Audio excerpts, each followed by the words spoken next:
Es una buena idea en defensa de los pobres y de los habitualmente explotados por intermediarios y por productores que cobran precios exagerados. Es una buena idea, digo, controlar los precios. Un experto en el tema, el economista Vicente Albornoz, está hoy en la República.es. Economista, ¿qué dice usted? Buenos días. Buenos días. Bueno, yo creo que hay una ley que ni siquiera los gobiernos más populistas en la historia, en ningún país del mundo, han logrado violar. Es la ley de la oferta. Y la ley de la oferta dice que cuando el precio es bajo, la producción es baja. Es bastante obvio, ¿no? Cuando el precio de algo baja, la producción de eso baja. Baja porque el productor no tiene aliciente. Exacto, no tiene ningún incentivo para producir, o tiene incentivos para producir menos, así de sencillo. No es que la producción baja a cero, pero simplemente se produce menos. Y hay otra ley que tampoco ha logrado nadie violar, que es la ley de la demanda, que dice que cuando el precio es bajo, la demanda es alta. Entonces, cuando se controla precios, no siempre, pero casi siempre se tiende a poner un precio bajo, que justamente hace que esas dos leyes se cumplan. La una, la ley de la oferta, que cuando el precio es bajo se produce menos. Y la otra, la ley de la demanda, que cuando el precio es bajo se demanda más, se quiere comprar más. Y cuando se produce menos, pero se quiere comprar más, eso se llama escasez. Así que el problema del control de precios, al menos entendido en el sentido más clásico de control de precios, es que tiende a generar escasez. Porque se produce poco y la gente quiere comprar más. Y simplemente faltan lo suficiente para satisfacer lo que la gente quiere y está en capacidad de comprar. Entonces, para que la ley de la oferta y la demanda funcione adecuadamente, ¿hay que liberar siempre todos los precios? Casi siempre todos los precios deben ser libres, porque es la mejor manera de asegurar que no va a haber escasez en el mercado. Pero en cambio en ese caso no hay abuso, especulación, acaparamiento. Pero nunca hay escasez. Y si es que usted realmente libera un mercado, va a evitar que haya abuso, especulación y acaparamiento. Vea, estoy seguro que usted conoce muy bien esta historia, pero luego de que Alemania perdió la Guerra Mundial, en el año 48, los norteamericanos, los franceses y los ingleses pusieron controles de precios en Alemania. Y claro, había escasez de todo en toda Europa. En Francia, en Alemania, en Inglaterra había escasez de todo. Y llegó un ministro de finanzas, Ludwig Erhard. Y el señor dijo, no, vamos a hacer dos cambios. Uno, cambiamos la moneda por una moneda en la que todos confíen. Y dos, liberamos todos los precios. Y de golpe, en Alemania se acabó la escasez. De golpe, en las estanterías de los almacenes en Alemania había todo. Y estamos hablando, por supuesto, de Alemania Occidental, de la Alemania democrática, capitalista. De la Alemania capitalista, pero de una Alemania destrozada, porque le habían pasado varios ejércitos por encima en los años anteriores, es decir, estaba destrozada. Liberaron los precios y desapareció la escasez. Y lo fascinante es que al lado, en Francia, los ganadores de la guerra, o más allácito en Inglaterra, los ganadores de la guerra, donde sí había precios controlados, también había escasez. Y en Alemania pasaron dos cosas. Uno, desapareció la escasez, y dos, desaparecieron los mercados negros. Porque el otro problema cuando hay precios controlados es que aparecen mercados negros. Y los mercados negros son, primero, ilegales. Segundo, invitan a la formación de organizaciones ilegales. Tienen a formarse mafias, cosas por el estilo que no son lo mejor para un país. Y tercero, esos se prestan para mucho más abusos y mucho más especulaciones. Y es mucho más fácil crear escasez en un mercado negro, es mucho más fácil engañar en el mercado negro. Es decir, si usted quiere comprar un quintal de azúcar en el mercado negro, le dan un quintal de arena. Usted no tiene a quién protestar, no tiene ninguna institución a la que ir porque compró algo ilegalmente. Claro. ¿Ya? Pero esto de los mercados negros creo que es muy interesante, porque entrena a la gente en libertad de mercado en los países donde no existe libertad de mercado. No sé si usted ha notado, Jorge, al Ecuador han venido muchos cubanos en los últimos años y son gente muy hábil para el comercio, pero realmente muy hábil para en transacciones, no importa en qué transacciones, siempre estar buscando la ganancia. Y uno dice, pero esta gente que no vive en mercados libres, ¿de dónde saca esa preparación tan espectacular para el negocio?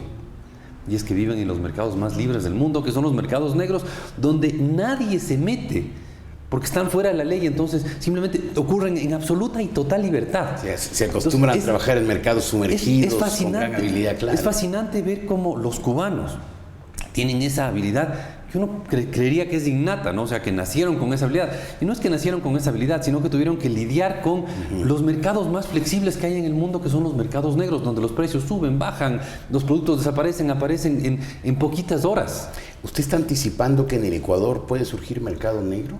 Depende de cómo apliquen esta norma, que la publicaron en el decreto 1340 y algo, me parece, en la que ponen precios referenciales. Exacto.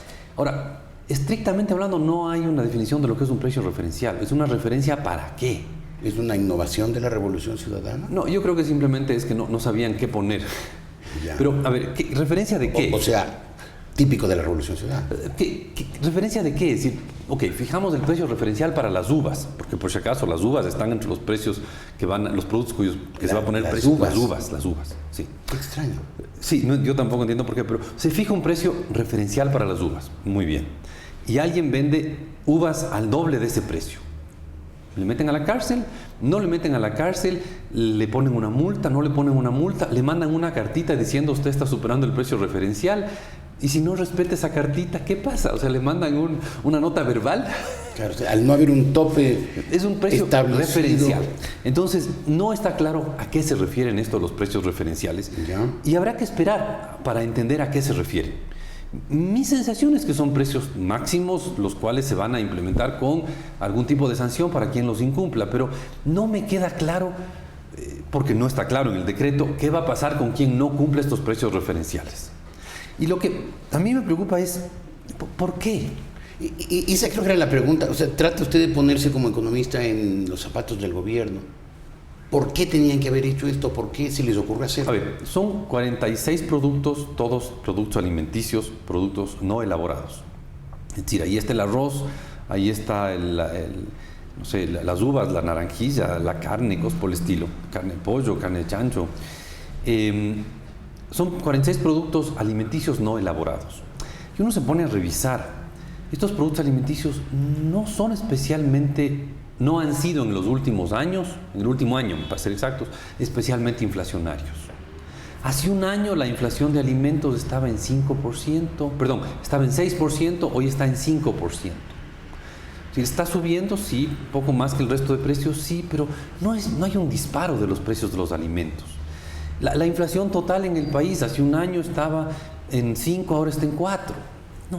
No hay la sensación de que hay un disparo de los precios. Si bien está la inflación más alta que en Estados Unidos, con quien es importantísimo medirnos porque son los que emiten la moneda que tenemos nosotros, estamos más arriba que Estados Unidos, pero no estamos en un nivel disparado de precios. Claro, no estamos en el nivel de Venezuela o de otros países. Ni lejos, claro. Ni de Venezuela, ni de Argentina. No, estamos muy lejos de eso. Y al mismo tiempo uno se pone a ver los productos alimenticios en el mundo. ¿Están altos? Sí, están altos. El trigo, la soya, el maíz, no sé, productos un poco más exóticos, el aceite de palma, están en niveles mucho más altos que hace 4 años. Pero están hoy bastante más bajos que hace 6 meses. Es decir, sí, están altos, pero están cayendo los precios de los productos a nivel internacional. En el Ecuador se pone control de precios precisamente cuando la inflación de los alimentos está bajando. Correcto. Y cuando los precios internacionales de esos productos también está bajando. Sí. Entonces, ¿cómo se explica? A ver, yo tengo 2 hipótesis y las publiqué en un artículo en El Comercio. La hipótesis 1 es simple inercia, ¿no? A los gobiernos de izquierda les encanta poner controles a todo. Y esto lo ha mostrado bien este gobierno. Les encanta controlar todo. Y pues, una cosa más a controlar, los precios. Esa es la hipótesis número 1. Inercia. Ya la costumbre de controlar continúa y además de controlarse lo que se controlaba antes, se controla 46 precios. Opción 1. Opción 2, tal vez hay algún plan algún tipo de ajuste económico que pueda producir un disparo inflacionario. ¿Como combustibles? Puede ser, alguna cosa por el estilo. O sea, el gobierno a lo mejor está pensando en subir los combustibles o bajar el subsidio al combustible y en compensación trata de frenar los precios de los alimentos. No tengo idea, pero ese es... A ver, los hechos concretos son, se pone control de precios a alimentos cuando no hay ninguna indicación de que esos precios se van a disparar. Busquémosle explicaciones. No da el gobierno explicaciones. Y bueno, soltemos hipótesis, ¿no? Especulemos un poco qué puede ser. Lo uno, como les digo, es simple inercia controladora. Y lo otro es que en algún momento se piensa poner algún tipo de política económica. Ahí hay una enorme paleta de políticas económicas que pueda producir un aumento inflacionario. Y entonces, como profilácticamente, preventivamente, se pone ya controles a precios para que no vaya en el momento que se implemente alguna medida que podría ser combustibles o algún tipo de reducción de subsidios o mayores impuestos, alguna cosa así. Mayores impuestos imposible, ya no hay dónde. Bueno, Jorge, estoy especulando. Sí, estoy especulando en un espacio totalmente desinformado, porque no hay información oficial de este tema. Entonces, dado que no hay información oficial, bueno, ¿qué podría ser? Le digo, la una hipótesis es inercia controladora. La otra hipótesis es prepararse para los efectos de algún tipo de política que pueda generar inflación. Pero en cualquiera de las dos hipótesis, si nos atenemos a lo que usted empezó diciendo, que el control de precios produce escasez y siempre ha funcionado mal en todas partes, podemos decir que la medida es, por definición, equivocada. Hay un huequito de excepción, y es que los precios de estos se fijen por arriba del precio en el que está fijándole el mercado. Voy a llevar esto a una caricatura. Si usted fija el precio del kilo de arroz en $10, dice, nadie puede vender arroz a más de $10, no pasa nada. No pasa nada, claro. Si no lo fija en 10, si no lo fija un poco más arriba de lo que está actualmente, no va a pasar mucho. Ese es el único espacio que queda de esperanza de que esta medida no sea destructiva. Es decir, que los precios se fijen en niveles en que no moleste. Esa es la una opción. La otra opción es que realmente hay unos precios referenciales informativos. Entonces, que uno sepa que el kilo de arroz está vendiéndose más barato en otro mercado que en el que uno está en ese momento. Entonces, puede ser que haya algo así como una cuestión informativa. Pero eso no sería control de precios. Exacto, sería precios informativos. Informativos. Esa es la otra opción que veo yo. Porque el control, si es que control fuera, exacto, es malo. Si vamos al control de precios, que fije precios por debajo de lo que están hoy día, eso es importante. Si los fijan por encima no pasó nada. Si los fijan por debajo de lo que están hoy día o por debajo de lo que vayan a estar en el resto del mundo, ahí sí tenemos un control de precios. Y ahí sí no hay nada que hacer. El control de precios va a hacer un daño a la economía, pero ya hizo un pequeño daño. Ya el solo anuncio de que se va a controlar precios, créame que hay gente que ya dice, bueno, mejor no produciré en ese país en el cual van a controlar el precio. O acapararé por si acaso. Puede ser también, pero sobre todo, el tema del acaparador a mí me parece que es de esas leyendas de seres perversos que acaparan y acaparan para después cobrar. No, el acaparador puede ser que exista, pero también hay mucha gente que pierde muchísimo dinero acaparando. Es decir, se acapara y después no suben los precios y pierde plata, ¿no? Pero entonces el productor sí. Dice, pero el productor dice, me van a controlar el precio de la leche. Más bien no invierto en leche si no produzco soya o produzco lo que sea, se me ocurre cualquier cosa. O simplemente vendo mis tierras para que hagan una urbanización en lugar de producir bienes agrícolas. Por decir, o simplemente, no es que voy a dejar mañana de producir leche, pero podría comprarme un tractorcito que me permitiría producir un poquito más de leche. Mejor no me compro el tractor y no produzco un poquito más de leche.